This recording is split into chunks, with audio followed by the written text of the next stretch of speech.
friends, I welcome you to another episode of Aditya Talks, and today we have Mr. KT LWIN, and he's going to share. He's an ex-mariner, and he has a lot of experience. He is almost 95 years old, and he is going to share a lot of experience today. So, like my viewers, so stay tuned till the end because this story is going to be very interesting. And as they say, old is gold. So, welcome to the show, sir. Thank you for inviting me to this video show. Uh, I am very honored to be able to talk to you and my friends in India through this medium. Actually, I always feel that I owe your country a lot for my education and for my professional knowledge because I spent 3 long years on the DUFFERIN. I'm MTS DUFFERIN Bombay in those days. Our course was 3 years. At that time, I thought I was sent to 3 year jail. But now I think it is not like that at all. I was given sufficient training and also I was also made a man from a boy during the years that I was there from the age of 14 to 17. So when I came out 17, I was quite confident of myself. And that stood very well for me up to now when I'm at 95. Yes, sir. So, Uh, yeah. so, sir, I want to ask about your story because from the beginning, from your childhood to now, please tell us about your story and then let's get a little bit deep on TS Different. Yes, sir? Yeah. I, I'll let you start from the very beginning. My years may be wrong. If I remember correctly, the Dufferin was started on 1927, 1927. That was the year I was born. And then at that time, this ship was a British troop ship for World War One. But after World War One, they didn't need a troop ship anymore, and it was being used in India for carrying what you call it. We were laborers from India, east coast of India to Burma, and then later on, the Indian ship owners, who are very, I would say, very forward thinking, they felt that they needed a training ship to train the future officers for the Indian Mercantile Marine. So they got together and proposed to the government that they buy the ship and turn this into a training ship for India. So the British government agreed, and as far as I remember, it started off 1928. At that time, there were only cadets from India, and to select cadets from India, each province had examination, written examination, and if you pass that examination, then you are allowed to come to Bombay for personal interview. Then they picked every year 50 cadets. So 3 years, we won 50 cadets. And the unique thing was those cadets were half executive or nautical navigators, and the other half were engineers. But they were trained together on the same ship for the first year, same way, so that they had to live together on board the ship as well as captain and chief engineer. So it was no problem for them. They all be friends. At that time, Burma was also a province of India, and so a Burmese cadet would have to sit for the examination in the center in Rangoon, and then he has to go all the way to Bombay for interview. And if he fails, he got to come back, and that is it. So in our Burmese maritime history, the first cadet was sent or selected in 1932. His name was Mr. Aung Sin. he became our first master mariner. So after that, more cadets joined, and then later on, when India separated with Burma, we became a separate, what you call it, directly controlled from UK as a separate colony. Uh, then our government proposed to India to let us train uh, 3 cadets every year over and train in India. But we pay for the expenses, the government to government, and whatever will cost, actual cost of the training, our Burmese government would pay Indian government. That started in 1939. So when I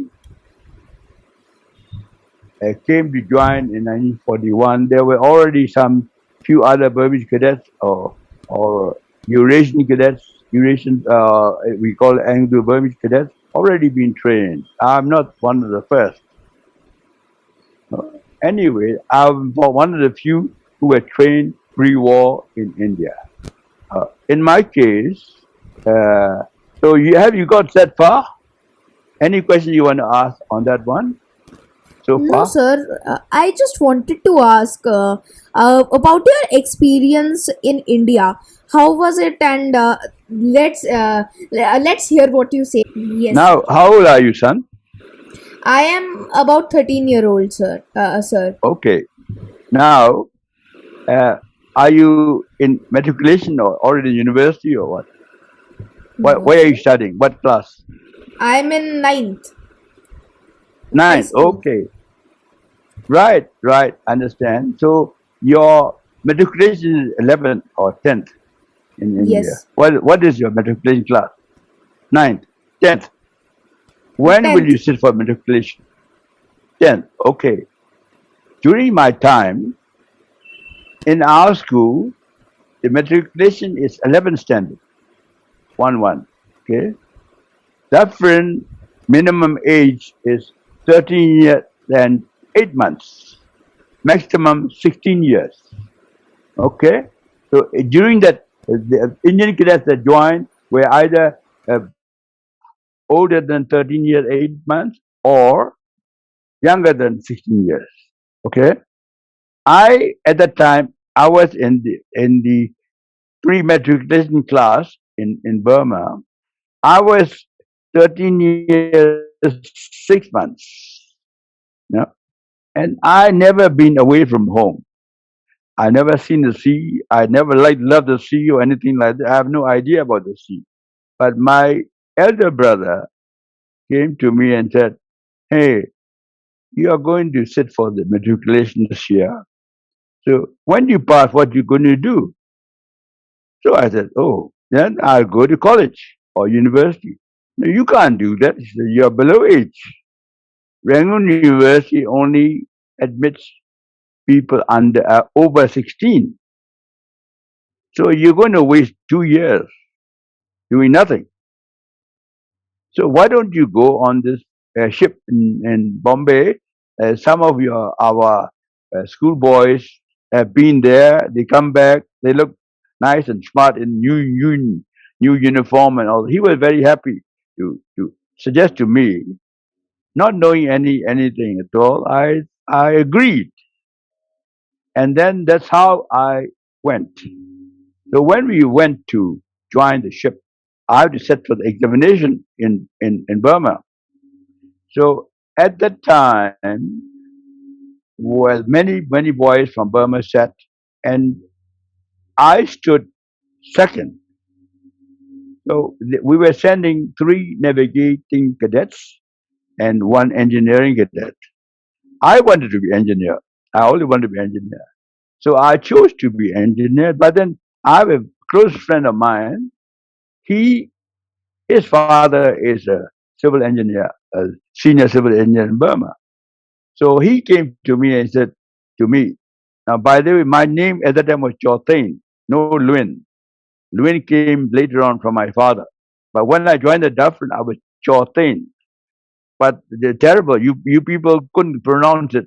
Everyone called me different. Kyaw Thein and Kyaw Thein, all kinds of things. So I called myself KT for initials. Anyway, he said, Kyaw Thein, can you swap with me? My father wants me to be engineer because he's engineer. So I said, all right, if you want to swap, I swap. For me, it didn't matter. So that's how I became a navigating cadet. So when we were joining the DUFFERIN, the term starts on the 10th of January 1941.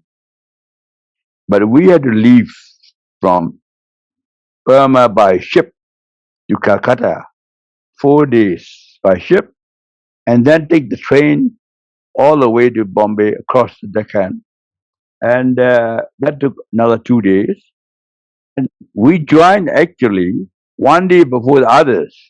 All the new Indian cadets were joining on a Monday. We arrived on Sunday afternoon. Cases like now, over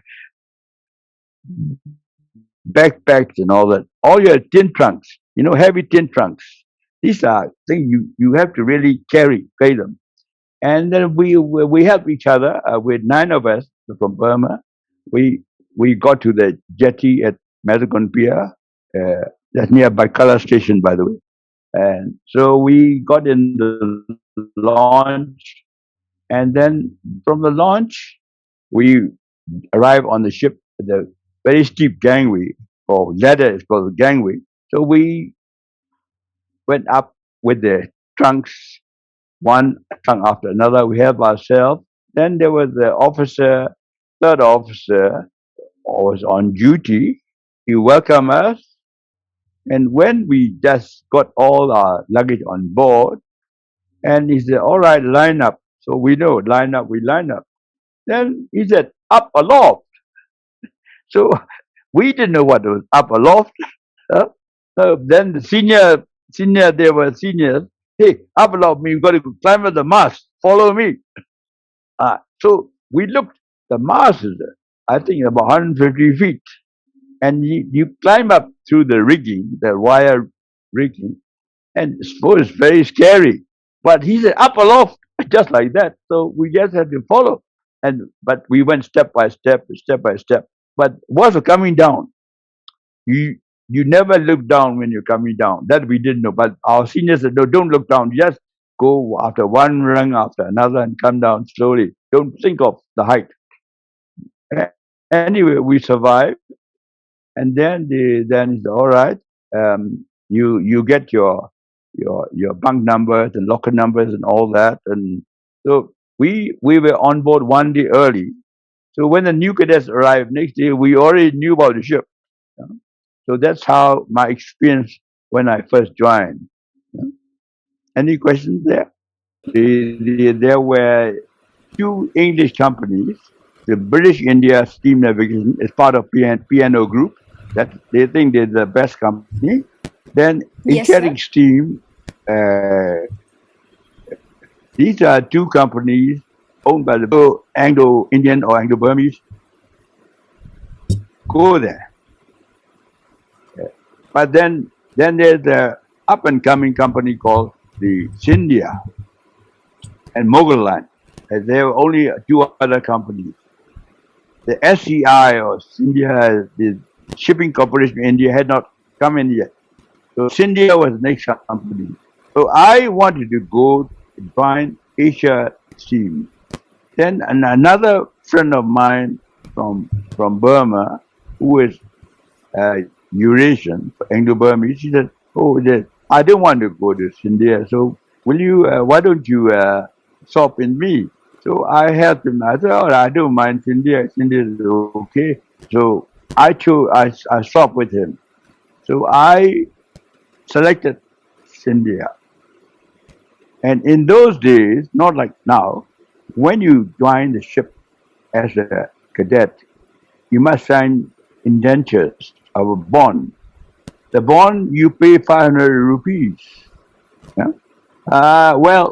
And normally it is no problem for 500 rupees.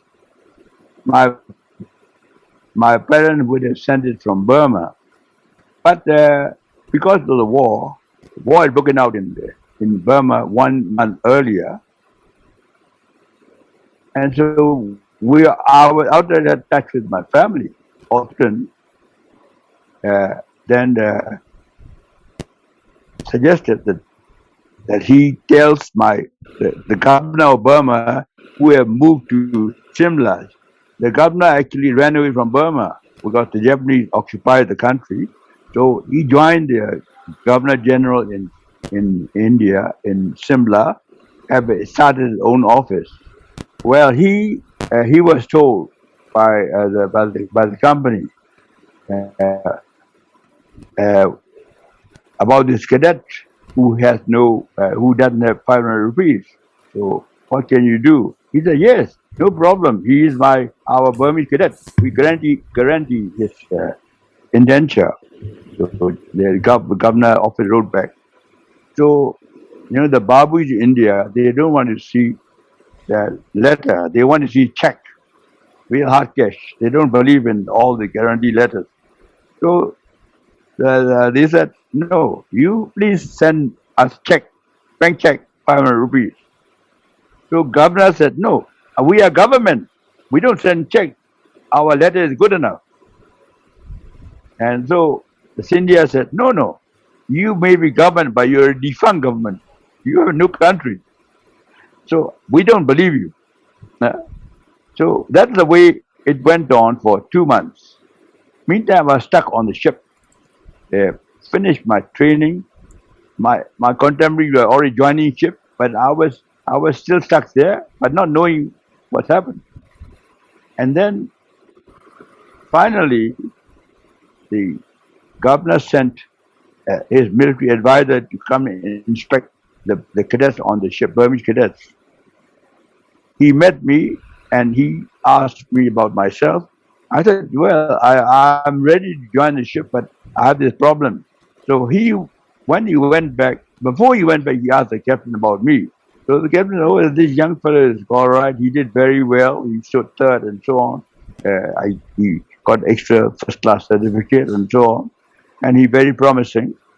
So this military advisor, a colonel, British colonel, he went back and told the governor, this young fellow is very smart. So this is the report the captain gave me. So then governor said, in that case, why don't we put him in the Navy? Burma has started the Navy only 2 years earlier, the Burma Royal Naval Volunteer Reserve. So they sent a telegram to the captain. And the captain called me and said, Kyaw Thein, here is a telegram from the governor. It is addressed to him, but he showed it to me. So I looked at it. He said, it is the governor of Burma, Sir Reginald Dorman, desires that Cadet Kyaw Thein should join the Burma RNVR. Okay? So he showed me. So I said, sir, I'm out of touch with the family. I cannot decide for this. My family sent me for merchant navy training, not for the navy. He looked at me and said, Kyaw Thein, listen, your governor represents the king. If my king says jump in the water, you jump in the water. Don't ask. So yes, sir, I jumped. So I saluted him and I agreed because I have no other way. I cannot say no to the governor. So that's how I got in the Navy. Not because Yes, I sir. wanted to. All right. That is So that that's is my story. that is very interesting actually. So fate led you to Navy, and you were actually you came from Myanmar, and you wanted to become a merchant navy, and wanted to go into that field, and then by chance, by fate, it led you to Navy. So everything happens is pre-decided, and whatever happened was the best for you. And sir, now you're sitting here, and so are you proud that you joined the Navy? That's only half the story, son. Only half the story. The rest is more amazing. You Yes, know, sir. Please continue. you will learn later on. When I joined the Navy, uh, uh, after we got independence, within a few months we were fighting. We had civil war. You know? And then I was, as a young fellow, I was in the naval staff operations in the war office, and quite a responsible job for me. But the chief of the Navy somehow liked me and he thinks that I can get things done. So I held that position at a very young age. At that time, Rangoon was being attacked by the current army, but they went underground from. They were our government army. They have their own reason for going underground. I don't contest that, but they were coming to attack Rangoon. And to cut the story short, I used a mobile Beaufort gun with 14 volunteers, young fellows like me. We at that time, at that time, we just had independence. After independence, there were a lot of insurgents or people who disagreed with the government. There were communists and there were socialists. Some of them went underground to fight the government.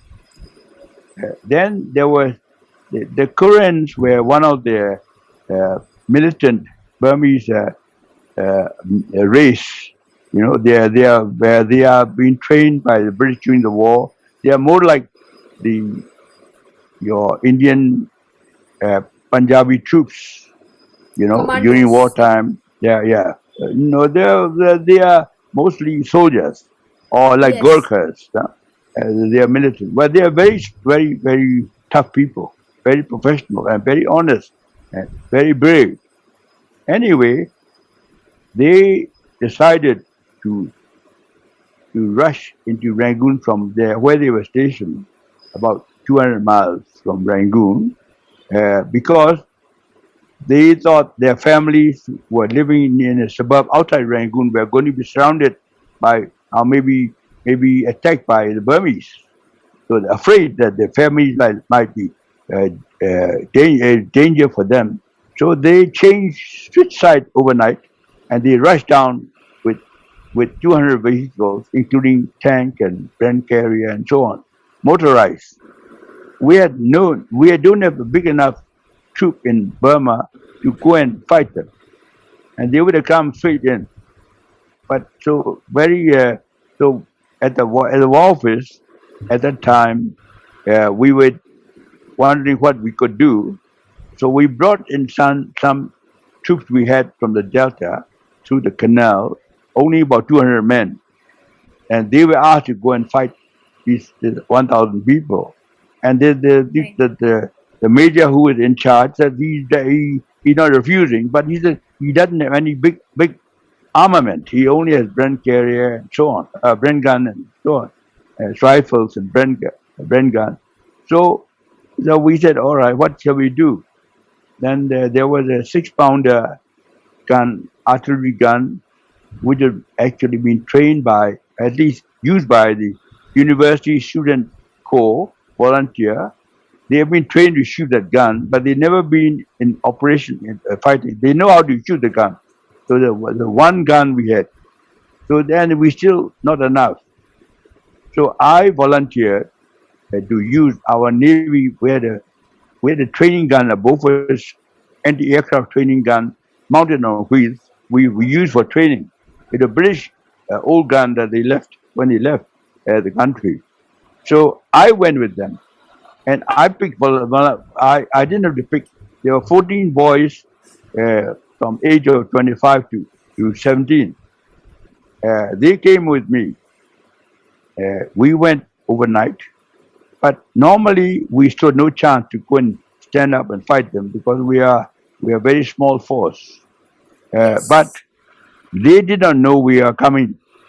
What Yes. we So it did was was we put the gun silently. on the road at night and ambushed them, surprise, and Yes. that really changed the situation.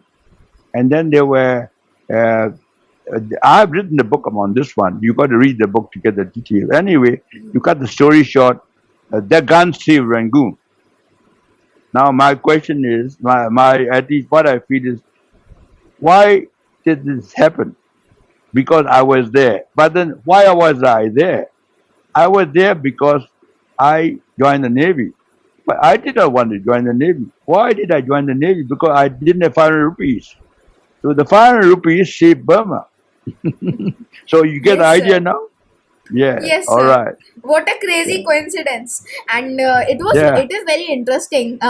Your story. You went in the Navy. I'll just summarize it for my viewers. You went in the Navy, and from the Navy, you saw that there was an uprising in Burma, and there was some like group of people who were attacking with tanks and all of that, and then you joined forces with many children around your age, like 25, 24, or around like to 17, and then you ambushed them, and you were like about 200, 300 people, and they were 1,000. So it was a crazy matchup, but you still won because of the element of surprise, and it was really interesting to hear that. And Well, how did yes. Let me just cut in there. The person who edited my book in English said it was David and Goliath. You know the history, David and Goliath. It was like that, he said, because I was the David to the Goliath.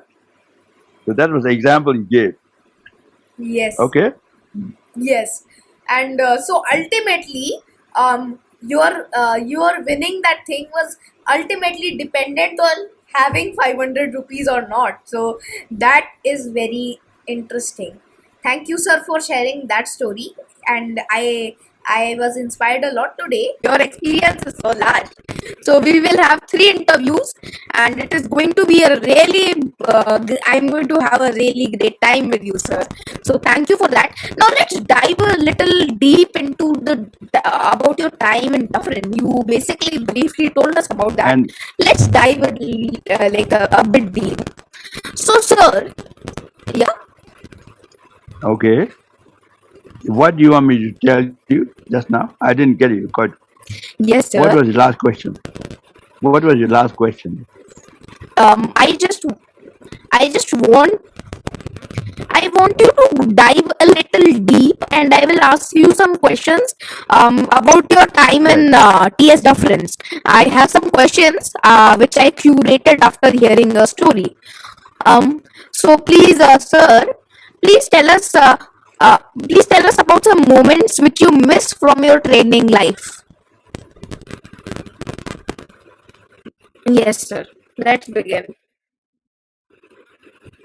All right. So, sir, I had some doubts. I had some questions regarding your time in training ship Dufferin. So, please tell us about specific moments which you miss from your training life. Uh, any incident or what? What did I'm not quite sure I understood your question. If you don't mind, Interest. repeat. I'm asking Interesting. any interesting moments which you, yes, which you remember from your TS different times. Yes, yes, yes, yes. Now you know what is quarantine. All India know what is quarantine. Yes, don't you know what is quarantine? Now you know. Everybody knows. Yes, Do you think in 1941 does anyone know what is yes. quarantine? In 1941, I'm talking about 41, 42. Knows. Nobody would know what is quarantine. But I knew what is quarantine. You know why? Have you had mums in your life? Eh? You had mums in your life? Mums. You know what is mums? Yes, yes, Mums is something that you get swollen yes, jaws. mom. It is infectious. You can pass to somebody else. Okay? So that year, 1941 December, I could not go to Burma because war broke out. So I stayed at Baikala YMCA. with my friend. And then I joined the ship with a new term, 1942. And after about few days, my jaws were swollen. So I went to see the doctor. Immediately, the doctor said, "Oh my God, this is mumps." Said, "Send me. We have the hospital on the ship, hospital deck. Then there's isolation ward for people with infection." He put me there right away. Nobody should go near me. Yeah, and he, Oh. yeah. And then he went and told the captain, "This boy got mumps, infectious." Yeah? And so the captain was worried. Huh? If it all 150 cadets and the staff get infection, then the whole thing comes to a stop. Just like now, COVID. Yeah?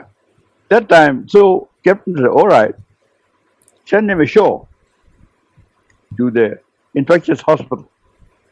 No, right away. You need not see any cadet, not talk to anyone. Send him in launch and told the doctor to take me there." The doctor and I went. The doctor took me to St. George's Hospital in Bombay or Mumbai. I think it's still called St. George's Hospital, infectious hospital or contagious diseases hospital. Anyway, doctor was in a hurry. He took me in a taxi. He dumped me at the reception, told the nurse something, and he went back. So I sat there waiting to be admitted. And the nurses came, looked at me, they giggled, they laughed, and they went. Every nurse that came near me looked at me and they giggled. And I didn't know why they were giggling at me. Then a few minutes later, the matron came. "Oh, you're the naughty boy." So what do you mean I'm naughty? So, "Where did you pick up the venereal disease?" I said, "What venereal disease?" I said, I've never slept with anybody." Yes. "No," he said, this is a hospital for soldiers, British soldiers who got the VD. And they all thought that I got VD and then I was kept there. So look at my jaw, I said, "This is what happened." "Oh," he said, "Oh, yeah, that's mumps." So I was confined in St. George's Hospital for 2 weeks because of mumps. And that was the time that in the DUFFERIN, it didn't end there. The captain got worried because 1 or 2 cadets started getting mumps. So he thought he had to remove the ship, fumigate the ship. You fumigate the ship, they have to tell you, and nobody must stay on the ship. They pump in gas and they seal everything for 2 days. So he made it an excuse that if at that time Germany was at fighting with England and they were already winning in Egypt near Tobruk. No, the 88th Army of British were fighting the Germans. If the German General Rommel won, that means that no further opposition. They come to India next. On the eastern side, the Japanese are fighting the British in Assam and already in Kohima. If they won, they would come through. So they will occupy India. So the captain thought, if that happened, what are we going to do 150 cadets? We must practice how to evacuate the ship. So he decided to send us to Pune, a place called Mahabaleshwar. You know Mahabaleshwar near Pune? Yes, sir. Hill station. I've been there. It's got horses and stables. Yes. Mainly horses. Anyway, the captain sent all of us for 3 months in Mahabaleshwar, away from the sea, so that he could fumigate the ship. And we stayed in Pune, Mahabaleshwar for 3 months, the rest of the term. So that was the most unusual in DUFFERIN history. No cadet has caused that trouble. except me.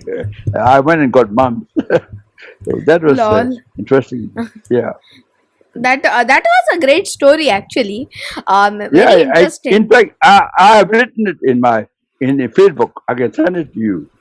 Yes, In the sir. Facebook, I've written it, no? Yes. Yes, and to my viewers who Now, want to learn more of Katie Lewin sir's captain's story, please check out the link in my description. I will put your book's link in the description for the yeah, benefit of our viewers, and so that they can buy this book and yeah, understand more about your story because it is so interesting. right, I have just talked yeah, about half an hour now, and I am feeling excited. And yeah. sir, now I would like to know more about how all cadets used to enjoy on TS Dufferin. How I enjoyed. Yes. Yes. At that time, I did not realize I was very, very strange. Not only I was strange, I was very young and very small. And No, and shy. also not only shy, I cannot speak English properly like you speak. My pronunciation was bad. I was in national school, and I was afraid to make mistakes. You know. So I tell you that on the Dufferin, they don't encourage you to be a bookworm. They expect you to listen to the teacher, and then they give you hardly any time to study at night. Only 1 hour. The rest of the time you're always working or doing something. Anyway, every Friday there is a surprise test. They don't tell you what subject. They give you a surprise test. No? So the first week, the first class that we joined, everyone had to get up and say, "My name is so and so, so and so. I'm studying in whatever class. I come from whatever province." No, like that. So everyone got up one after another, and we were at last in the roll call. We came from Burma, and big guy, Punjabi guy, would get up and say, "I'm from Lucknow or whatever, and I'm studying in second year university, or science or something." Nobody is less than matriculation, and I had not matriculated. And I look at these guys. My God, I have to try and beat them. How can I? They are so smart. No, they all university undergrad. Yes. Anyway, the first Friday test was mathematics. Okay, so mathematics is something that you can ask right away. So they gave a surprise test mathematics. Mathematics, as you know whether you actually uh, every say if there are 10 problems, you know exactly whether you're right or wrong. No, for each one. Right. So I was very sure because all these questions I had learned in Burma. So I answered, and I knew I was right. No, only thinking myself. And then on Monday, when the teacher came, I was so excited. I wanted to know the result. Well, I knew that I was 100%. I got up and said, "Sir, who got first? Who got first?" I asked. He looked at me, pointed at me. "Are you a horse? Are you a horse?" And everyone laughed. Whole class laughed. He said, "You never say who got horse, who got first. You must say who came first, unless you are a horse. If you are a horse, you say who got first. But if you are not a horse, you say who came first is the correct English." Corrected my English. I was so shy that I was in front of the whole class, was disgraced. And then he ended by saying, "Oh, but you are first." Ended by, "You are first." That means I got 100%. Then I was happy. That's how I started on the Dufferin. I had opposition, but whatever Yes. it was, I could survive. and I love that. And they all became my brothers. Even now, I'm in touch with them. We live like brothers because we not only go to attend, see the guy during class. We are seeing him for 24 hours, morning 6 o'clock to evening and night 10 o'clock till Reveille. So we are eating with him and all that. There's so many things, incidents, that made us close. That is a tradition that Dufferin Yes, established. sir. And I'm sorry that the traineeship scheme Yes, has sir. been not able to continue because of the maintenance. But it's really very valuable. Your dad will tell you. All right? Yes. Yes, sir. I would like to ask, please, were there any punishments for breaking the rules, and what kind? Okay. That is good. Now, punishment is official and unofficial. No? Yes. Yeah? That unofficial punishment is the bullying. Yes. Bullying. Ragging. The, yeah. But for us, it's bullying. Yeah. No, because the first year cadet must obey the second year. Yes. Second year cadet must obey the third year. Okay? Not only that, the first year cadet, at least the third year cadet, the senior called nautical, on Sundays we have a parade. Everything was pick and span. So he had to polish the buttons and then shoes and a lot of things they got to do. So he tells the senior cadet, the third year cadet has his mate to the second year, like his secretary, Hey, Joshi, come here, get my things done. And say Joshi, a second year fellow, would go look for the first year cadet. Kyaw Thein, clean the shoe, do this, do that. So I have to accept that for the first year. So that's not bullying yet. Then and say Saturday afternoon or Sunday afternoon, we are relaxing in the afternoon. We walk across the dormitory. The senior fellow, hey junior, come here. Well, bend down. Bend down. Then we use not cane, rope with a knot at the end, and beat you just like that, one or two cuts, and you got to accept it, and then rub your bum and move off. No, you cannot. There's no reason either because I don't like your face. Finish. Period. And that's the way we were taught. But then we also learn discipline because of that. When we are older, we realize that the junior is not your servant. The junior is also somebody that you will teach. But you yourself become senior, so you must learn to obey orders because then when you're senior, when you issue orders, they will obey you. They will not talk about what you do. Like in the Chinese ship, on the Chinese ship, when they say, "Oh, I do this," they had let's call a meeting, have a little reunion. Shall we do it this way, that way? There's a Chinese way, but they changed now. But on the British ship, Indian ship, we don't have that. No. But a lot of people later on think that bullying is not good. But for me, it is the right thing. Yes. No? Oh, okay. And then we have another thing, the official one. Now we have court of honor. Court of honor. We have the 6 senior cadet captains in charge of each group, each top. There are 6 tops. Yeah? Now, if somebody make an offense, the officers don't decide the punishment. The 6 senior cadets will review and they will decide the punishment. Okay. Yes. Stop shore leave. Don't go out. This or go around the deck. But they decide the punishment. So it is very democratic. The officer don't. Unless very, very serious, it might go to the officer. Otherwise, it is kept within the cadets. Yes. I don't know whether they still do it this way in India, but that was the way we were brought up. Yes, sir, absolutely. But that is.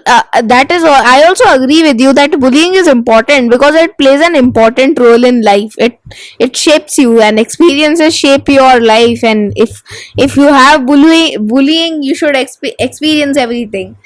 So that was very interesting, sir. Yeah. So please, Oh, after, please oh, tell us. another thing, yeah. Yes, yeah. Another thing I want to mention to you. We have one rule. We've got people from India all over province.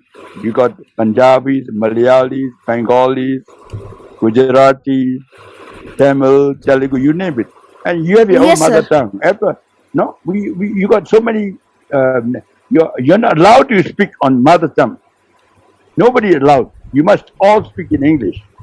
That is the golden rule. You know. Not only that, Yes. you must speak correct pronunciation. You know, the captain, the English captain, he used to say like this: "Don't say don't, say don't." You follow? Yeah. Yes. Don't say don't, say don't. It's boat, Yes. not boat. It's boat, not boat. I'm still here. He's telling me like that. So the way they teach you, yeah. And Yeah. you know how I learned to love the sea. Not because I wanted to love the sea, but everything you were taught was about the sea. You learn English poem, all about the sea. Everything you touch, you play games, you do, sailing, all that. So you can't help but love the sea. Yes. It's instilled into you. No, Yes. okay. Yes, sir. Please tell us, did you have any best friend during your time at TS Dufferin? Who was your best friend? My, you asking me. I had many best friends, but the most typical one, uh, he passed away only a few years ago, is a Farsi. His name is Rushi Bistri. Very kind, very simple, very odd. Everyone thought he was odd. I tell you why.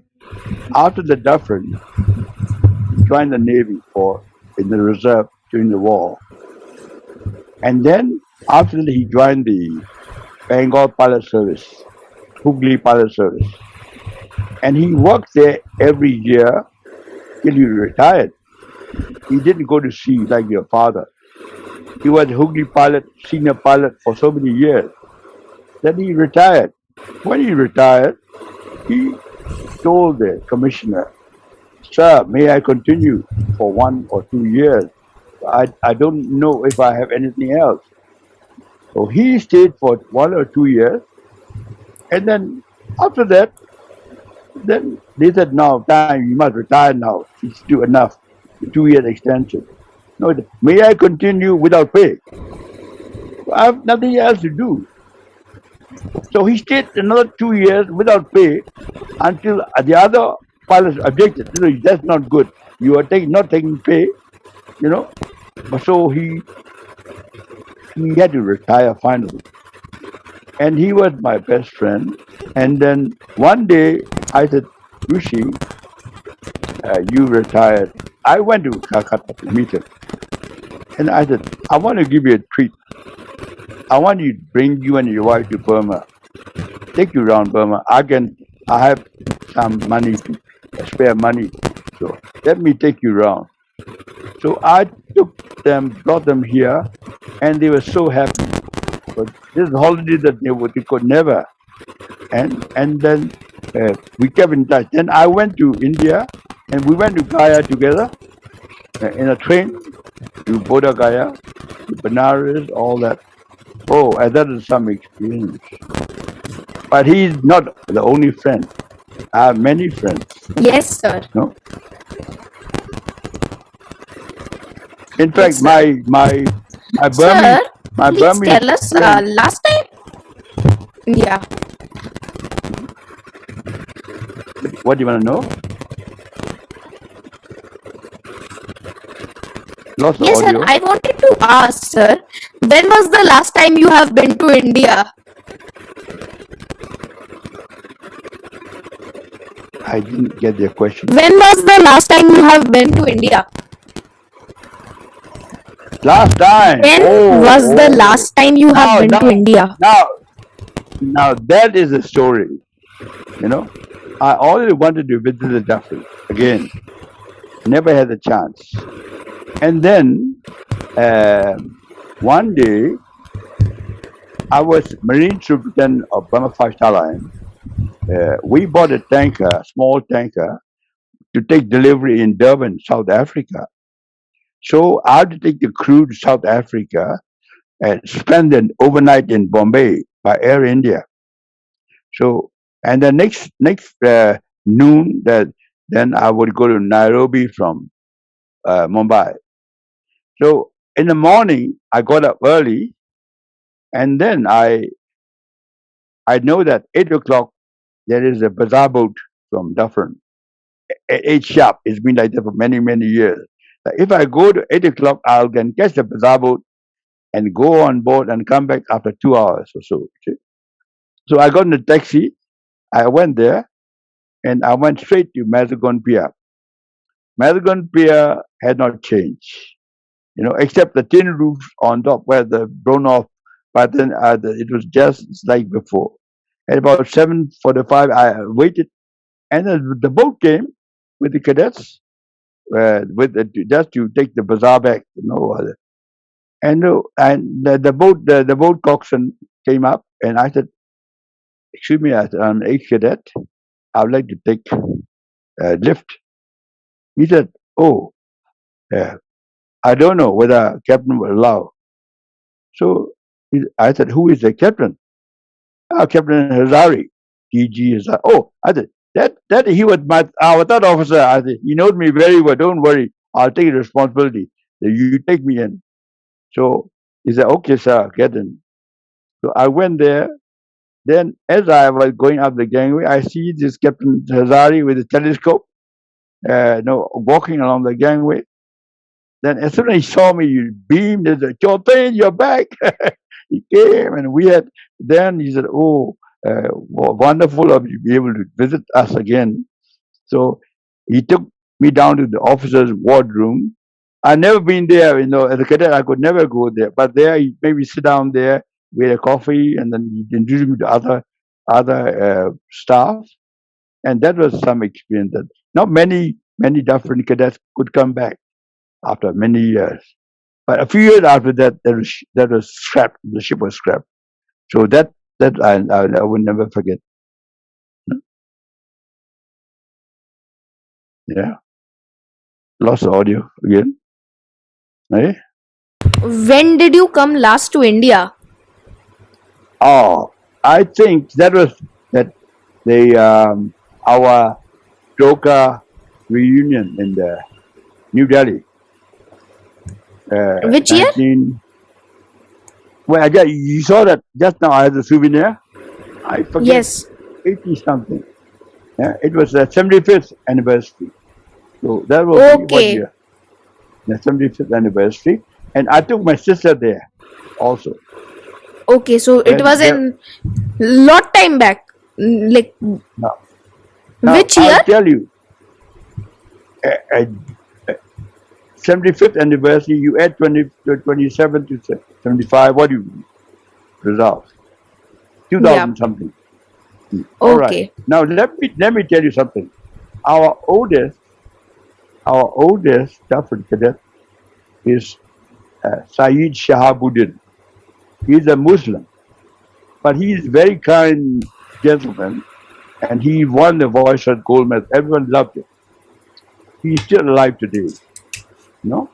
But Yes. unfortunately, he lives in Pakistan, no? But he wanted to attend this Doka meeting. Normally, Pakistani were not allowed to come to India, no visa, under very good reason. And our ex-cadet, the very senior one, got him the visa, and he came. He came, and everyone was happy to see him. So it shows that the Dufferin, we have no differentiation of countries, or creed, or race. We are still brothers, no? Yes. So that's the way Yes. it was. Yeah. Yes, sir. And yeah. Thank you, sir. Thank you, sir. All right. It was a great opportunity to talk to you and learn about your time at TS Dufferin, and it was really interesting. And I certainly learned a lot. My viewers, I hope you also learned a lot. It was so interesting how he won, like how he changed the tide of the war, and how he like had how his life revolved only on 1 500 rupees. If he had those 500 rupees, then he would not be where he is. So that is very interesting, sir. And thank you, sir. So we will also have a part 2, my viewers, and you please stay tuned for that, and it is going to come real soon, and it's going to be very interesting. Sir, thank you for coming on the show, and let's You're meet very soon. good. Yes. Namaskar. Namaskar. Okay. All right. Yeah.